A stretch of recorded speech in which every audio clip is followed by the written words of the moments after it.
19 वर्षीय सचिन पाठक 9 साल से अपने पिता नीलेश पाठक को खोज रहा है, जो 2009 में अपने मालिक के लिए 1.5 लाख रुपया कलेक्ट करने के बाद गायब हो गया था। दूसरी ओर योगेश भाटे नामक 23 साल का मैकेनिक भी अपने पिता को उसे छोड़कर जाने का रहस्य जानना चाहता है। 12 साल पहले 2006 में उसके पिता प्रशांत भाटे उसके घर वालों को छोड़कर अचानक गायब हो गए थे। और वहीं दूसरी तरफ पुलिस का एक खबरी ज्योति नाम की कॉलेज लड़की पर नजर रखे हुए है, जो सुबह कॉलेज के लिए निकलती तो है पर कॉलेज पहुंचने की बजाय श्रृंगारवाड़ी नामक पुणे की एक बस्ती के एक घर में दिन भर रहती है। जब एक बार इस बात का पुष्टिकरण हो जाता है कि उस घर की मालकिन माया अपने घर से प्रोस्टिट्यूशन का रैकेट चला रही है, पुलिस उस घर पर रेड करती है। माया के घर में एक पूजा घर पुलिस के कान खड़े करता है।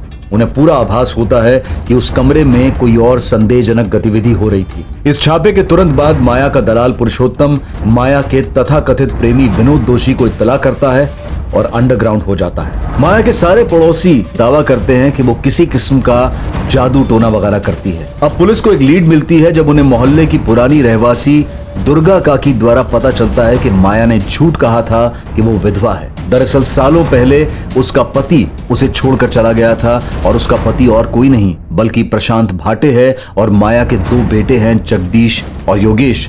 इतने में माया का मुलाजिम पुरुषोत्तम पुलिस से संपर्क साधता है और वो पुलिस को कोई जरूरी जानकारी देना चाहता है। अब आगे एक ठोस संदेह था कि माया भाटे के घर में प्रोस्टिट्यूशन के अलावा कोई अमानवीय गतिविधि भी चल रही थी। अब पुलिस को खबर मिली थी कि माया का एक कत्ल से भी संबंध है और खबर देने वाला था उसका अपना दाहिना हाथ, उसका दलाल पुरुषोत्तम, जो कि मांग कर रहा था कि उसे इस केस से बाहर रखा जाए। क्या था यह मर्डर केस और कौन था पीड़ित? पर मर्डर किसका हुआ? पुरुषोत्तम को गारंटी चाहिए तो उसका इस केस में नाम नहीं आएगा। उसने बोला है कि वापस फोन करेगा। वैसे मैंने मेरे बंदे लगा रखे हैं उसकी तलाश में। सर, इस माया के दोनों बेटे योगेश और जगदीश हमारे पास हैं। सर, हो सकता है इन दोनों बेटों को कुछ पता, पर हमसे छुपा रहे हैं। जगदीश दादा, आपने कैसे मान लिया कि बाबा हमें ऐसे ही छोड़ के चले गए? मुझे तो बचपन में भी यकीन नहीं था और अब भी नहीं है। तू 9 साल का था और मैं 14 साल का, तो बचपन से तेरा था यार। तुझे लगता है बाबा ने मुझे कुछ अलग से कहा इसलिए मुझे यकीन हो गया? जितना तुझे पता है उतना मुझे पता है। जब उतना ही पता तो कैसे यकीन कर लिया कि बाबा हमें छोड़ के चले गए? जो आई ने बोला मैंने मान लिया, बस। मुझे इस केस के बारे में और भी जानकारी चाहिए। किसका मर्डर हुआ था, कब मर्डर हुआ था? पुरुषोत्तम अगर ये बोल रहा है कि उस पूजा वाले रूम में कुछ नहीं है, मतलब जरूर उस रूम में कुछ ना कुछ है। ये हमारा ध्यान भटकाया जा रहा है। मुझे स्ट्रांगली लग रहा है उस पूजा वाले रूम और इस मर्डर के बीच कोई ना कोई कनेक्शन जरूर है। सर, माया उस कमरे को हमेशा बंद रखती थी। कहीं ऐसा तो नहीं कि उस कमरे के अंदर कोई डेड बॉडी दफन हो? खान, तुम और तावड़े उस पूजा वाले रूम का दोबारा से पोस्टमार्टम करो। पद्मा, माया के दोनों बेटों को टैग करो, बात करो उनसे। गया। मुझे किसी भी सूरत में माया का वो लवर विनोद जोशी चाहिए। और पुरुषोत्तम को बोल कि हम उसे सरकारी का भाव बना लेंगे, कोई चार्ज भी नहीं लगाएंगे उससे। लेकिन शर्त यही है, उस मर्डर की मुझे पूरी जानकारी चाहिए। चल, साहब ने बुलाया है। सुन, मेरा ये लॉकअप में दम घुटता है, तो मैडम के लिए एसी लगवा दे। एक पैकेट अगरबत्ती का बंदोबस्त कर दे। रे शानी, ना तो एक होटल का कमरा है और ना मैं रूम सर्विस वाली हूँ। चल चुपचाप।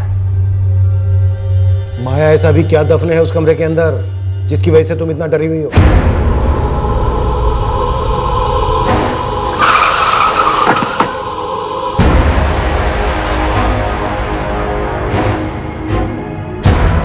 दावड़े सर, इस कमरे की हर दीवार का 1-1 इंच बाहर निकल कर देखना है।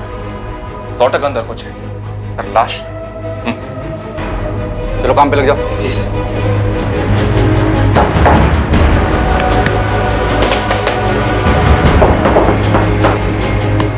किसकी लाश है उस कमरे में? साहब, मैं बोली ना आपको, मैं उधर से पूजा करती है। पूजा भक्ति से की जाती है माया? तुम डर की वजह से पूजा करती हो। किस चीज का डर है? किसको मार डाला तुमने जिसका डर तुम्हें ये सता रहा है कि वो कहीं भूत बन के तुम्हारे सामने ना आ जाए?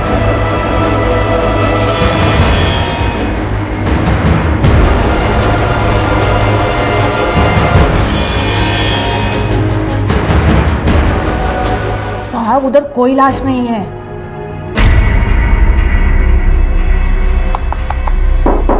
एक मिनट।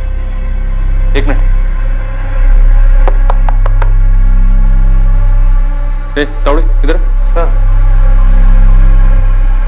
ये सुन जरा। हाँ सर, कुछ हो सकता है। दीवार को तोड़ो।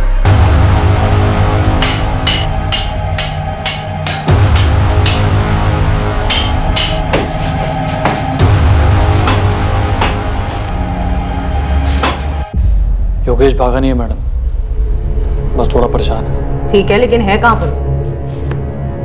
फोन नहीं उठा रहा है, गैराज भी नहीं जा रहा है, घर पर भी नहीं है। क्यों?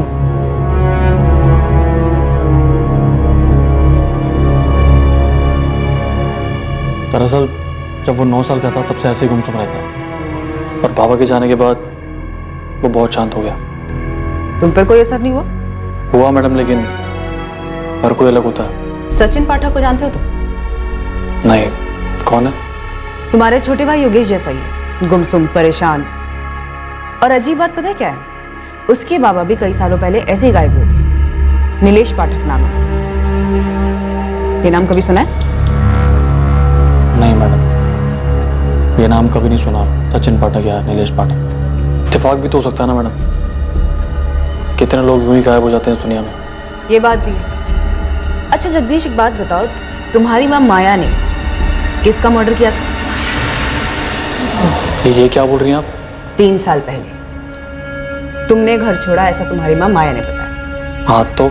उसके बाद तुम्हारे छोटे भाई योगेश ने घर छोड़ा। जी, लेकिन लेकिन क्या? तुम दोनों भाई जानते थे ना उस घर में कुछ चल रहा है? मैडम, हमें तो बस आई के वही धंधे से दिक्कत थी, उसके अलावा हमें कुछ नहीं पता। वैसे जब बाबा हमारे साथ थे तब भी ये सब करती थी। तुम्हारे बाबा भी इन सब में शामिल थे?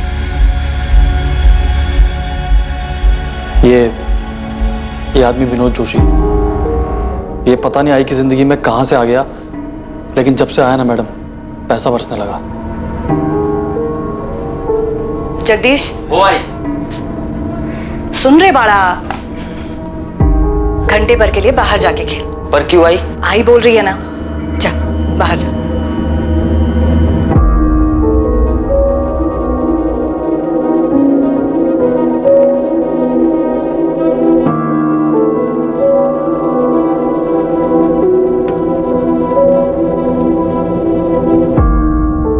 अरे जगया वो ठीक है, आइसक्रीम वाइसक्रीम खा। हाँ, चॉकलेट वाला। बाबा कारपेंटर काम करते थे दोपहर में। आई के पास अलग अलग लोग आते थे। ये समझने में ज्यादा देर नहीं लगी कि क्यों आते थे और वहां क्या होता था।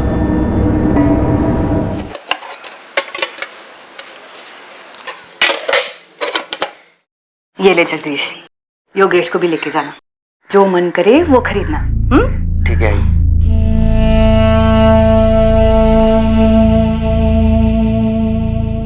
हम बच्चे थे, नई नई चीजें खरीदना अच्छा लगता था। योगेश और छोटा था, ना ही उसे कुछ समझ में आता था, ना ही कुछ पता चलता था। मैंने भी उसे कभी समझाने की कोशिश नहीं की। किसी भी बच्चे के लिए आसान नहीं होता है ये जानना कि उसकी मां धंधा करती है। मेरे को मालूम है कि मेरे को सिर्फ पैसा चाहिए था, एक अच्छी जिंदगी चाहिए थी, मेरे लिए, मेरे बच्चों के लिए, और कुछ नहीं। मैं तुम्हारे धंधे की बात नहीं कर रहा हूं, कत्ल की बात कर रहा हूं। किसको मारा था तुमने? मैंने खुद को मार डाला साहब, पैसों के लालच में। मैं खुद रोज मरती थी। मैं अपने पति की कमाई से खुश नहीं थी। वो तो बस एक कारपेंटर था, उसकी कमाई से कुछ नहीं होता था। देख माया, मैं जितना कमा सकता था उतना कमा रहा है, इससे ज्यादा नहीं होगा। बस ये समझ लिए हम लोगों की किस्मत में इतना ही है। पढ़ी लिखी नहीं है लेकिन इतना जानती है, गरीब पैदा होना किस्मत की बात है, लेकिन गरीब मरना बेवकूफी। तो ये भी जानती होगी ना, ये जितना चादर होता है उतना ही पैर फैलाना चाहिए। शादी के टाइम पे एक दूसरे का औकात बराबर से मालूम था ना हम लोग को। तो क्या औकात बदला नहीं जा सकता? जितना कमाता हूं उतना ही है, नहीं हो पाएगा उससे ज्यादा मेरे से। और ये फालतू का ना सपना देखना बंद कर दो। मैं नहीं छोड़ पाई अपने सपनों को। सपने देखना कैसे छोड़ सकता है कोई? मेरी विनोद से मुलाकात हुई, वैसे भी मैं अपने पति से दूर जा रही थी। मेरी विनोद से नजदीकियां बढ़ी और पैसों से भी। क्या बकवास कर रहा है? पागल हो गया है क्या? कह रहे इतना क्या फड़फड़ा रही है तू? हाँ, ये देख, ठंडे दिमाग से सोच। जो तेरे मेरे बीच में है, जो तेरे और प्रशांत के बीच में है, वही तो करने को बोल रहा हूँ तेरे को। विनोद, मेरे साथ ऐसी बात करने का नहीं। निकल इधर से। ओ बाबा, जाता हूँ मैं, लेकिन ना तू खुद चल के सामने से मेरे को ये बोलेगी, और वो भी लव कर। माया, अरे लेकिन बैठना रे बाबा। देख, जितना सोचने में बुरा गंदा लगता है ना, वैसा बिल्कुल भी नहीं है। देख, तू दोपहर को अकेले रहते, मैं कैसा आता है, मेरे से कोई और आएगा। देख, करना तुझे वही है जो हम करते हैं, लेकिन सोच, तगड़े पैसे मिलेंगे, तगड़े। तेरी जिंदगी ना ऐसे फटकन बदल जाएगी। हाँ, एक दोपहर का 2000, 1000 तेरा, 1000 मेरा। चल मेरे को बोल, ये तेरा प्रशांत महीने का कितना कमाता है? 6000, 7000? अरे उतना तू एक हफ्ते में कमाएगी। मन बनाएगी तो 4 दिन, पूरा मन लगाएगी तो 2 दिन में, अरे 1 दिन में कमा सकती है। मेरे संग तुम्हें एक बात याद रख, ये मर्दों की जरूरत ना बहती नदी है, कभी सूखती नहीं। तो तू काय को सूखी सूखी जिंदगी जी रहे रे? काय को? ठीक है, सोच के बता मेरे को, आता हूं। बहुत घिन आई थी विनोद की ये बात सुनकर, लेकिन पैसे के लिए तरसते हुए भी बहुत घिन आती थी साहब। इसीलिए हाँ बोल दिया।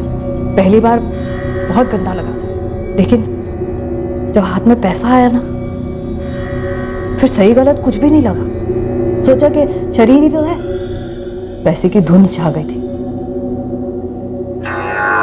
एक अच्छी जिंदगी मिल गई थी, बच्चों के लिए कुछ कर सक रही थी मैं। बच्चे लोग रोज बाहर का खा रहे हैं, नए नए सामान खरीद रहे हैं। जगदीश बोला तुमने पैसा दिया उन लोग को? हाँ, मैंने दिया। किधर से दिया? पेड़ लगा दे पैसे का? मैंने कमाए हैं।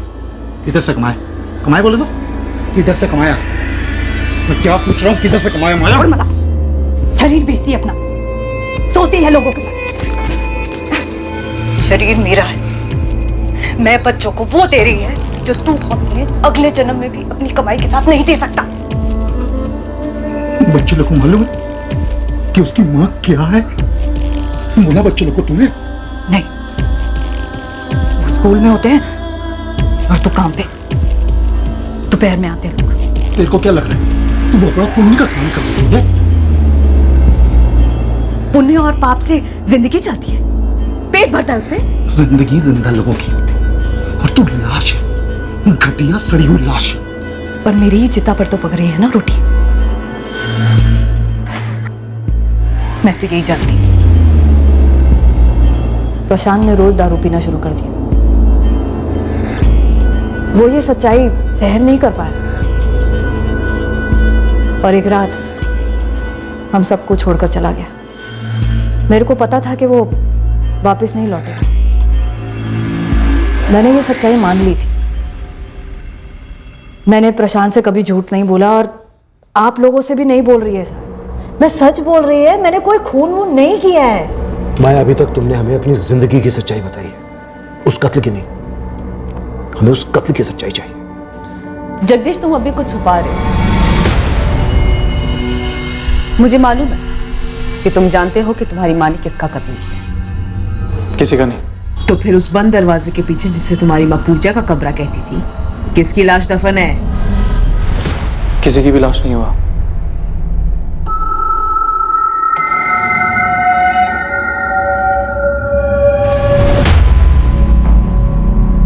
सर, यहाँ तो कोई दिख नहीं रहा।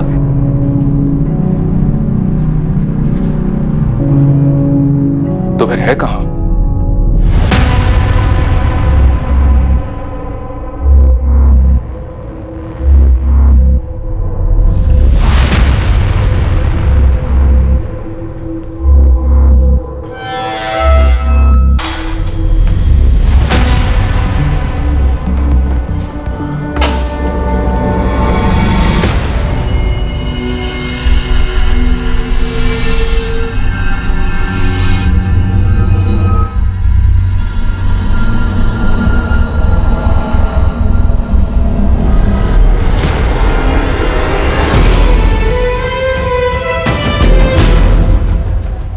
कौन है?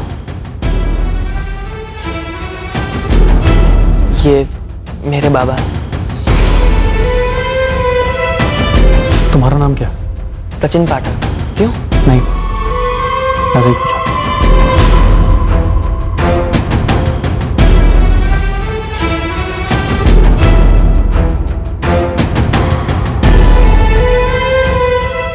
सचिन पाठक को जानते हो तुम? नहीं। कौन है? उसके बाबा भी कई सालों पहले ऐसे ही गायब हुए थे। नीलेश पाठक नाम है। ये नाम कभी सुना है? मेरे बाबा हैं।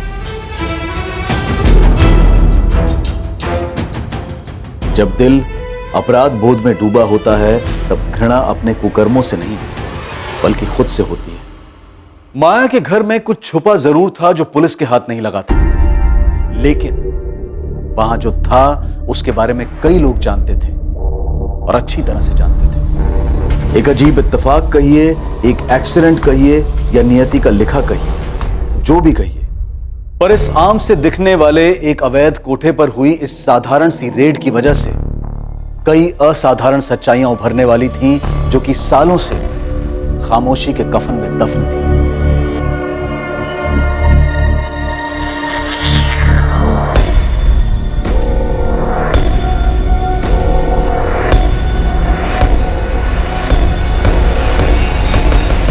सर उस कमरे में कुछ नहीं है और वो एक दीवार जिस पर हमें सबसे ज्यादा शक था, वहां से भी कुछ नहीं निकला। सर ये माया का बड़ा बेटा जगदीश, इससे भी कुछ पता नहीं चल रहा है। वो दूसरा बेटा योगेश अभी भी लापता है? यस सर, जगदीश बता रहा है कि योगेश काफी डिस्टर्ब हो गया है। इस माया को जितनी भी गर्मी दो ये पिघलने वाली नहीं है।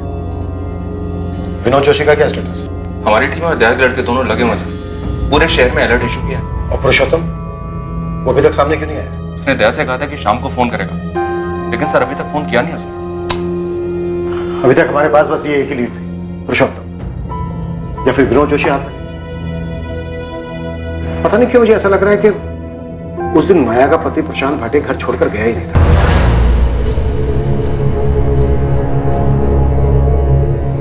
बारह साल हो गए, 12 साल से लेकर आज तक उसकी कोई खबर नहीं।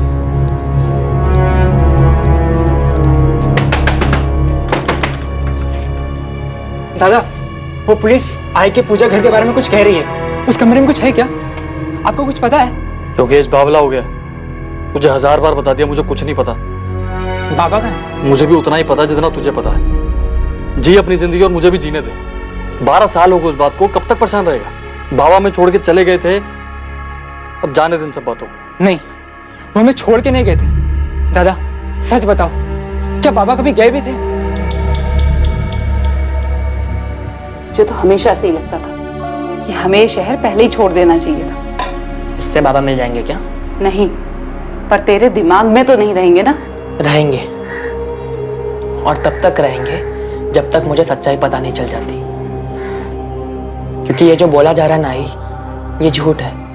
और ये तो तू भी जानती है नाई, कोई तो ऐसा होगा नाई जो सच्चाई जानता हो। बाबा को कोई दोस्त या कोई भी।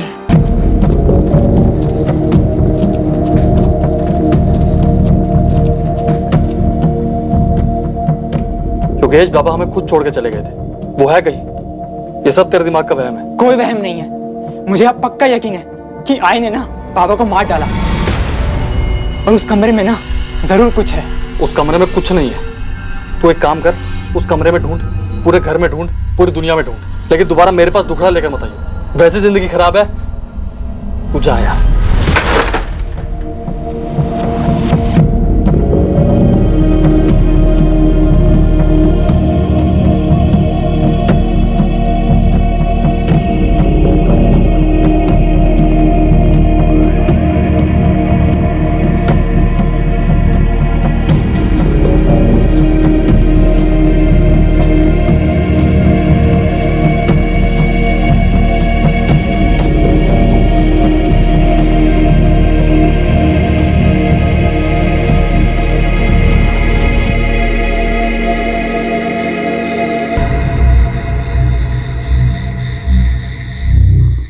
माया, तेरे को डर नहीं लगता?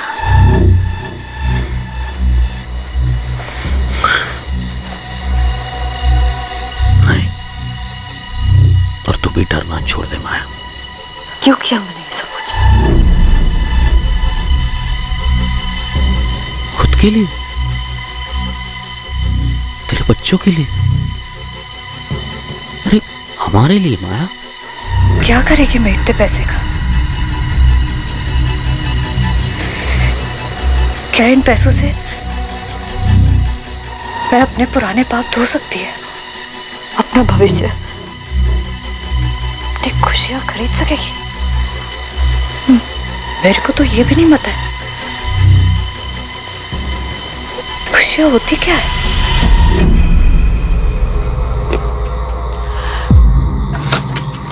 माया,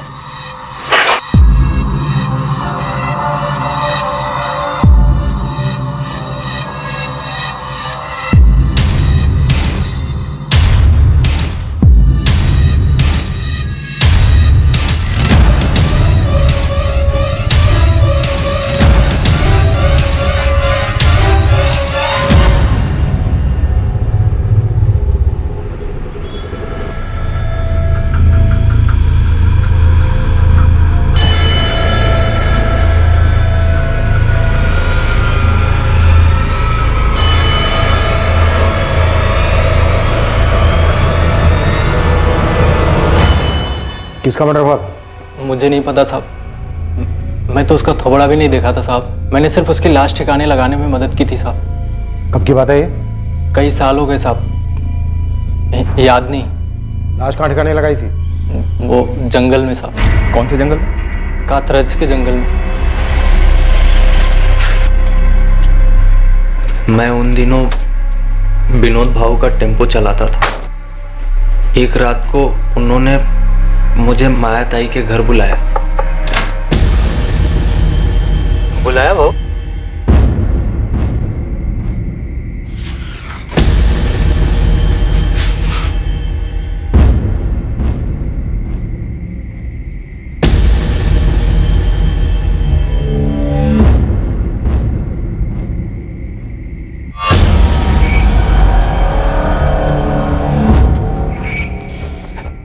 ये कौन? लाश है आदमी, ठिकाने लगा। नहीं बाबू, लेकिन ये मुझे बताओ ये है कौन? इतना जानना जरूरी नहीं, समझा ना तेरा? गपचूप उठा।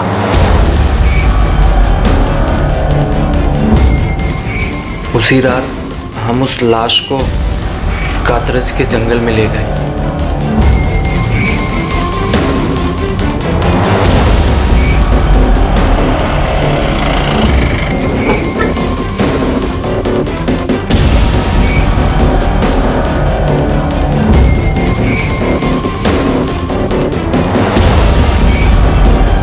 मुझे बस इतना ही मालूम है साहब, बाकी सारी बातें वो दोनों जानते हैं, विनोद भाऊ और माया ताई।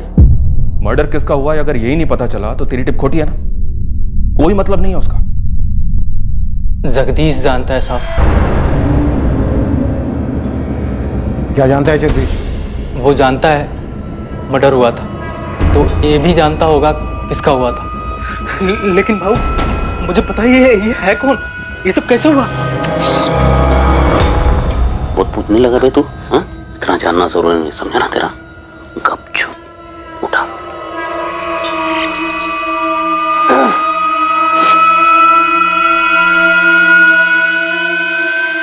जगदीश वही था, उसने शायद खून होते हुए देखा हो साहब। और तेरा ये विनोद भाव कहाँ मिलेगा सर?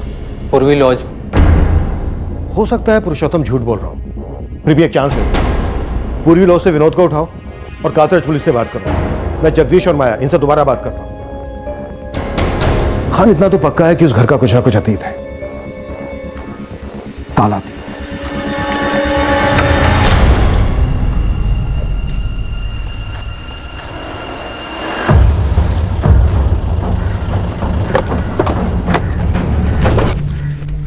कुछ पता चला क्या साहब?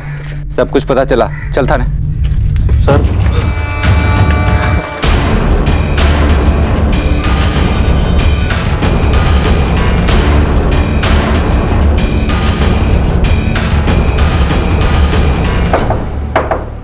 Room service.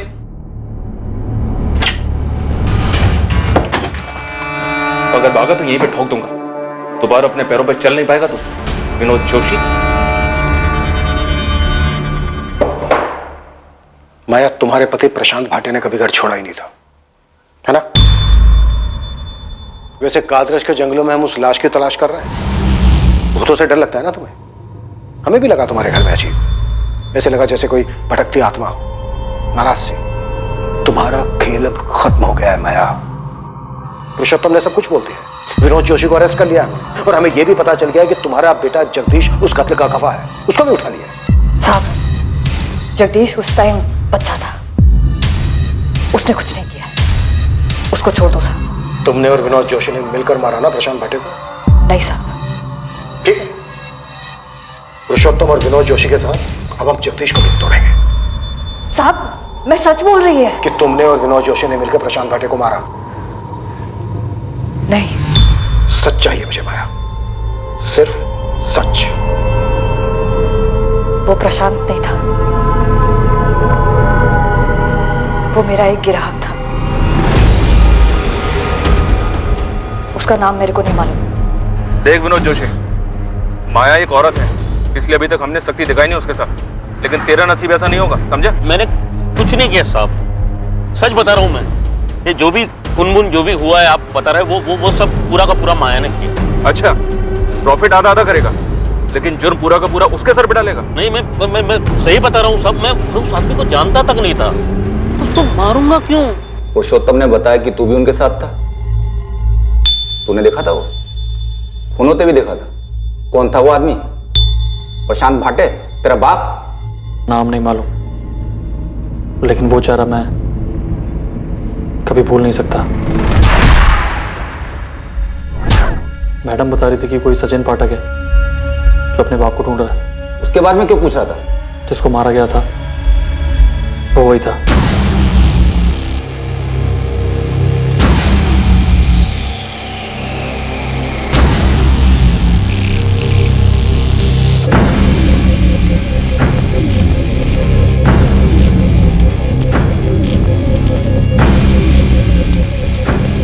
मेरे को लगता है ये मर गया।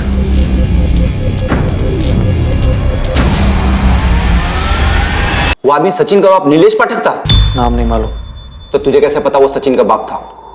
सचिन के हाथ में उसके बाप की तस्वीर देखी थी, वही चेहरा जो रोज रात को मैं ना चाहते हुए भी देखता हूं।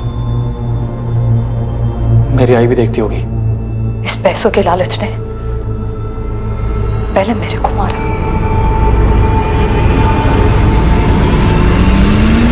फिर मेरे हाथों उस ग्राहक को मरवाया।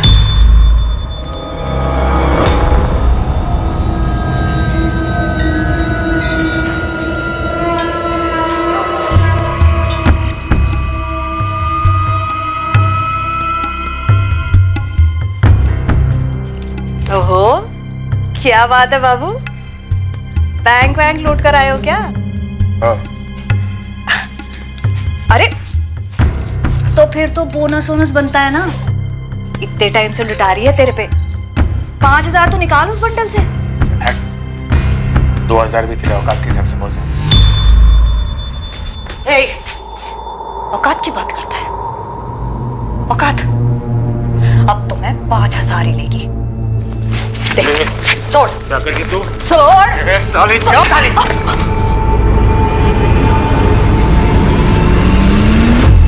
आसमान में बादल नहीं छाते साहब, मेरे सामने नोटों के बादल छाते थे। उसके पास इतना सारा पैसा था साहब, और ऊपर से ऐसी बात। मैं उसको कैसे छोड़ देती साहब?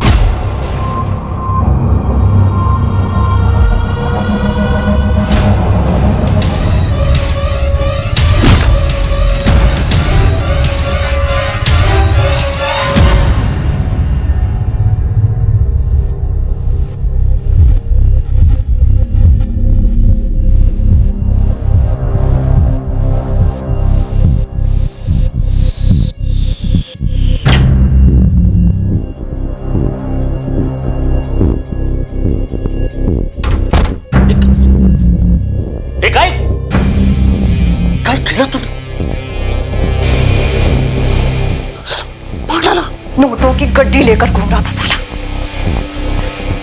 जरा से पैसे ज्यादा क्या मांग लिए, औकात दिखाने लगा।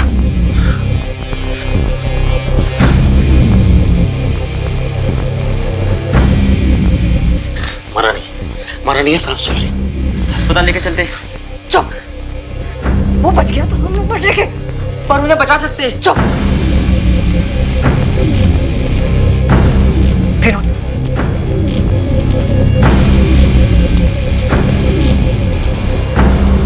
नहीं आई, ये क्या कर रही हो?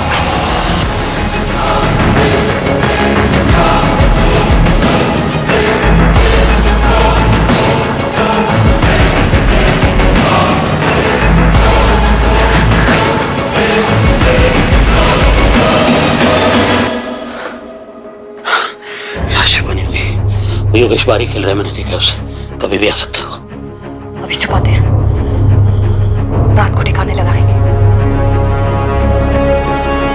चले जगह, ये जगह संभाल अपने आप को। देख, तुझे तेरी आई की मदद करनी है, समझ लगा है? ये खून साफ करना है, समझ लेना। आई की मदद करे इसे। योगेश घर आया उस दिन, उसे कुछ मालूम नहीं था। फिर रात को पुरुषोत्तम आया, वो लोग लाश को जंगल में ले गए। योगेश तब सो रहा था। बहुत पछतावा होता है साहब, जब घिन सब आती है, लेकिन समझ नहीं आता साहब कि वो नोटों को देख के क्या धुन सवार हो जाती है। सर, ये था वो आदमी जिसको इन्होंने मार डाला। तो नीलेश पाठक है ना, सचिन का बाबा? हाँ सर, जगदीश को याद था ये चेहरा।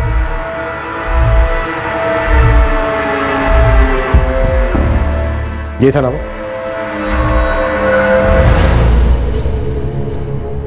सचिन, तुम्हारे बाबा नीलेश पाठक अब इस दुनिया में नहीं है। क्या हुआ था उनके साथ? कत्ल हुआ था उनका। कत्ल? क्यों? किसने किया? क्यों किया? तुम्हारे बाबा एक कोठे पर जाते थे, शंकरमढ़ी। कोठा? हाँ, माया भाटे नाम है उसका। उसने और उसके साथीदार ने तुम्हारे बाबा का मर्डर कर दिया था।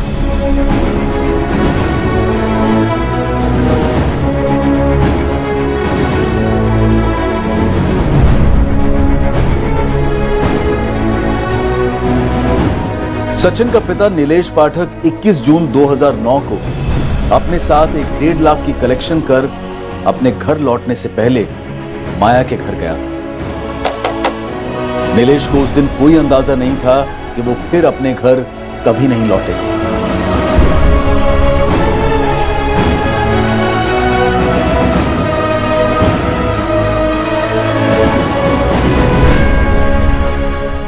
जुलाई 2009।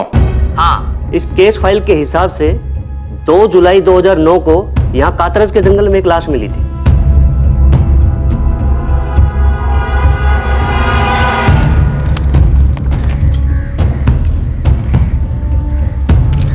शरीर पे कोई कपड़े नहीं थे, दूसरी कोई आइडेंटिफिकेशन भी नहीं थी। उसके बाद उसे 7 दिन तक मुर्दाघर में रखा गया, पर कोई मिसिंग कंप्लेंट मैच ही नहीं हो रही थी। उसके बाद 9 जुलाई 2009 को उस लावारिस लाश का अंतिम संस्कार कर दिया गया। इस केस के इन्वेस्टिगेशन ऑफिसर 3 साल पहले रिटायर्ड हुए। इस नीलेश की मिसिंग रिपोर्ट दर्ज नहीं हुई थी, बस इसके खिलाफ पैसे लेकर फरार होने की शिकायत की गई थी।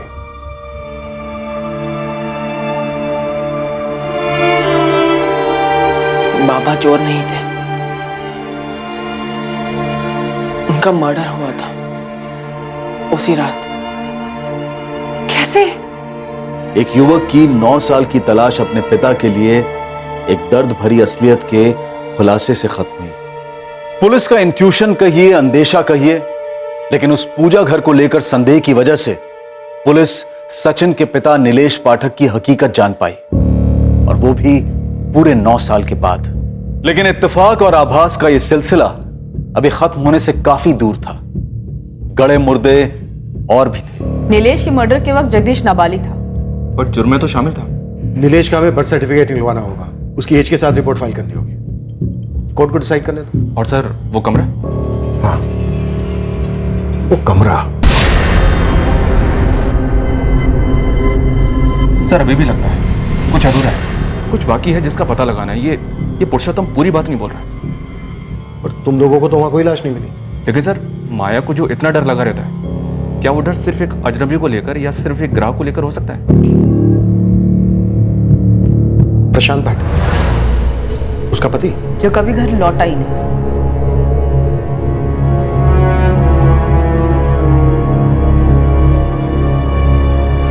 मुझे मेरे भाई जगदीश से मिलना है। तू था कहाँ इतने दिन?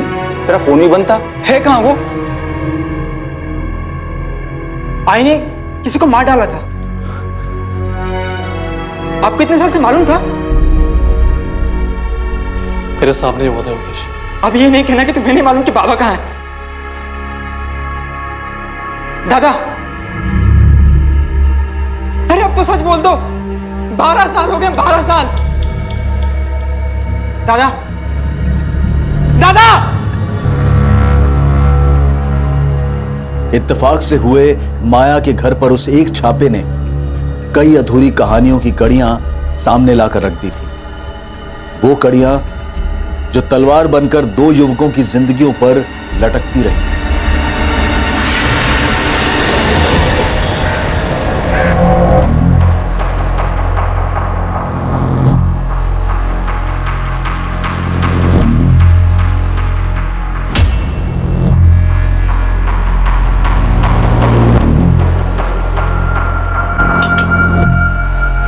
आखिरकार योगेश का बड़ा भाई जगदीश टूटा।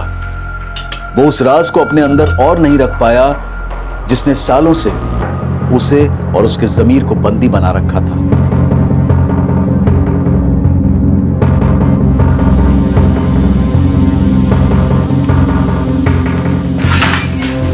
सर, जगदीश भाटे कुछ कहना चाहता है, कुछ और भी बात है। नीलेश पाठक के अलावा मेरी आई ने किसी और का भी कत्ल किया था सर। तुम्हारे पिता का?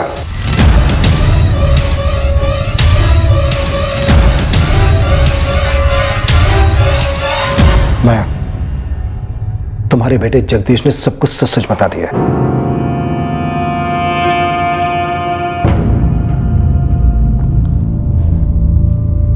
अच्छा है साहब।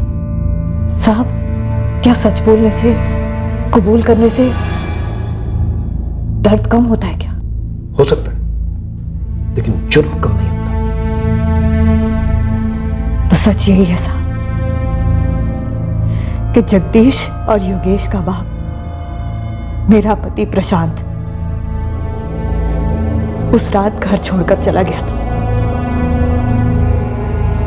मेरे को नहीं मालूम था कि वो वापस आ जाएगा। तो कौन होती मेरे पूछने वाली? तेरे क्या लगा मैं क्या कभी लौट के नहीं आया क्या? तेरा हाथ भी लोग जो साला दिन में आता था अभी रात को भी आने लगा क्या इधर?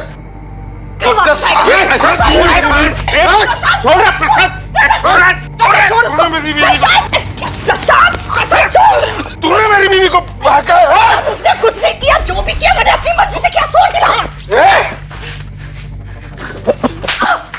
साली।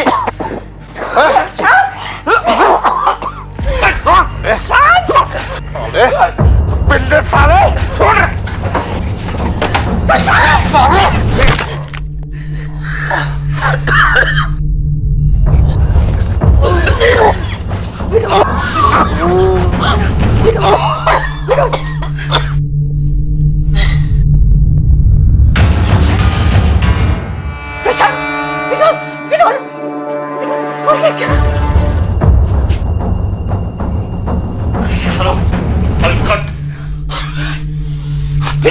चल इसको हॉस्पिटल लेके चलते। चल चले। एडी मारो, मार डालेंगे उसको। क्या बोल रहा है? खत्म करते उसको। विनोद, क्या बोल? खत्म करते। विनोद!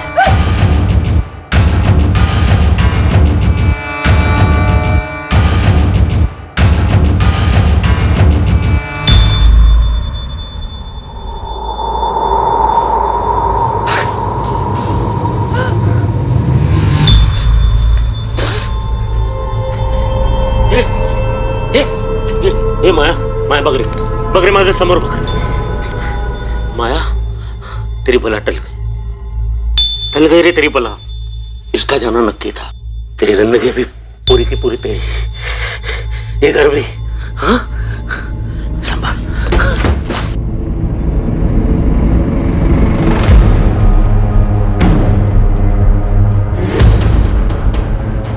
बाबा जगह जगह जगह जगह बड़ा करना पड़ा. तेरे बाबा की कसम है तू किसी को नहीं बोलेगा ना. योगेश को कुछ नहीं बताना. कुछ भी नहीं बोला उसको. नहीं बोलेगा ना. बोला नहीं बोलेगा ना.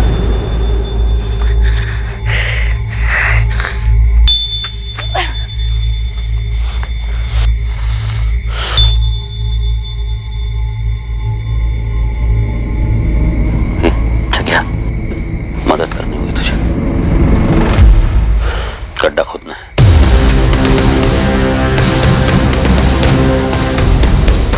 उस रात के बाद मैंने वहां पीछे कभी कदम भी नहीं रखा.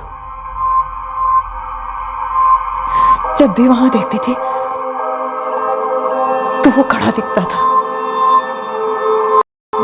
घूरता हुआ. मैंने ये सब कुछ क्यों किया मेरे को इसका जवाब कभी नहीं मिला. पहले अपने पति को फिर उसकी राख को. साहब उन दोनों की आत्मा से ज्यादा ना मेरे को अपने आप से डर लगता है. क्या मैं किसी और को भी मार देगी क्या? मेरे जीते जी ना ये डर जाने वाला नहीं है साहब. ये मेरे को मालूम पड़ गया.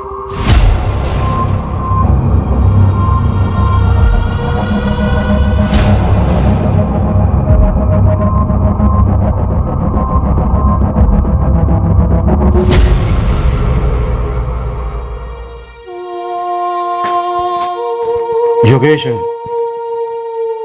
स्केलेटन के सैंपल से जो डीएनए लिया गया वो तुम्हारे और तुम्हारे भाई जगदीश के डीएनए से मैच हो गया.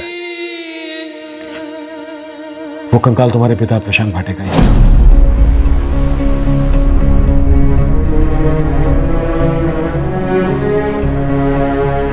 मुझे मालूम था सर. मेरे बाबा मुझे कभी ऐसे छोड़ के नहीं जा सकते थे. जगदीश पर लगे चार्जेस में इस बात का ध्यान रखा गया था कि दोनों मर्डर्स के वक्त वो नाबालिग था. विनोद जोशी और माया भाटे पर आईपीसी की धारा 302 का चार्ज लगाया गया है. 2006 में प्रशांत भाटे के कत्ल के लिए और 2009 में नीलेश पाठक के कत्ल के लिए. साथ ही दोनों पर आईपीसी की धारा 201 भी लागू की गई है सबूतों को मिटाने के जुर्म में.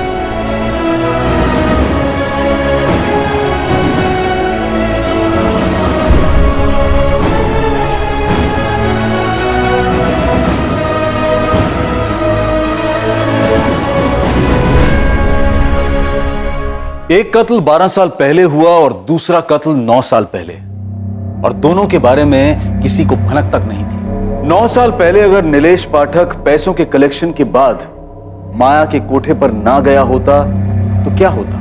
12 साल पहले अगर माया का पति प्रशांत उस रात घर ना लौटा होता तो क्या होता? आने वाला खतरा अदृश्य होता है, लेकिन जब कोई जुर्म के साए में डेरा डाले तो वो खतरे के साए से दूर कैसे रह सकता है भला? माया ने अपने ही हाथों अपने जमीर की सुई तोड़ी थी.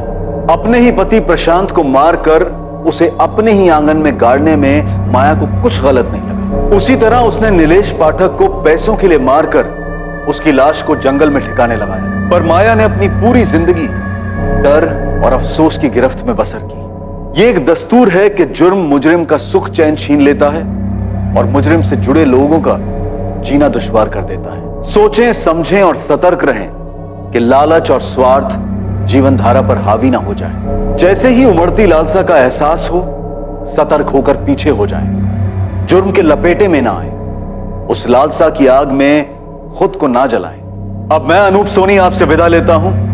याद रखें, क्राइम और आपके बीच में सिर्फ इतना फर्क है कि आप कितने सतर्क हैं. सतर्क रहें, सुरक्षित रहें. जय